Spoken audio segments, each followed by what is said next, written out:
Hello வீஃபர்ஸ், நாங்களோட Lakshmi. நீங்கள் பார்த்துருக்கிறது 0 லக்ஷ்மி ரொம்ப குறும்புக்காரி.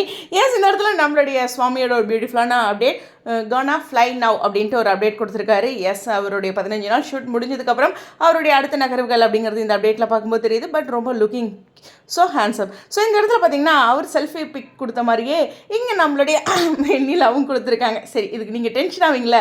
இல்லை, சேம் டைம் அவங்க பாட்டுக்கு ஸ்டோரி போட்டிருந்தாங்க. நான் இதை ஒரு ஃபன்னாக கொடுக்குறேன். இது நம்மளோட காவேரி பார்க்குறாங்க. இதில் நர்மதா கூடவே ஏதோ ஒன்று சம்திங் சொல்கிற மாதிரி, அப்போ காவேரி டென்ஷன் ஆகிற மாதிரி. இது ஒரு சும்மா வேறு ஒரு ரீல்ஸ் இதோட நான் உங்களுடைய ஒரு மனநிலைக்காக அப்படி சும்மா ஜாலியாக போட்டேன். ஸோ ரொம்ப நல்லா இருக்குல்ல. ஸோ சுவாமியோட இந்த அப்டேட் இனிமேல் சொல்லணுன்னா, சுவாமி வந்து வேறு லெவல் ஹேண்ட்ஸம், ஃபிட்னஸில் வேறு லெவல். சொல்லணுன்னா அவர்கிட்ட எக்கச்சக்கமான டேலண்ட்ஸ் இருக்குது அப்படிங்கிற ஒரு விஷயம் தான். 15 நாள் இனி ஷூட் இல்லை, அவர் சைட்லேருந்து இது மாதிரி நிறைய இன்ட்ரெஸ்டிங்கான அப்டேட்ஸ் எதிர்பார்க்குறேன். அது மட்டும் இல்லை, அடுத்த ப்ராஜெக்ட்ஸ் ஏதாச்சும் அப்டேட்ஸ் வந்தாலும் நான் உங்களோட கனெக்ட் ஆகிறேன். இன்றைக்கி நம்ம நாள் எஸ் ப்ரமோவோட காத்துட்ருப்போம். 10 மணிக்கு ப்ரமோ வருங்கிற நம்பிக்கையோட இந்த வீடியோ வந்து விடைபெறேன். Stay tune.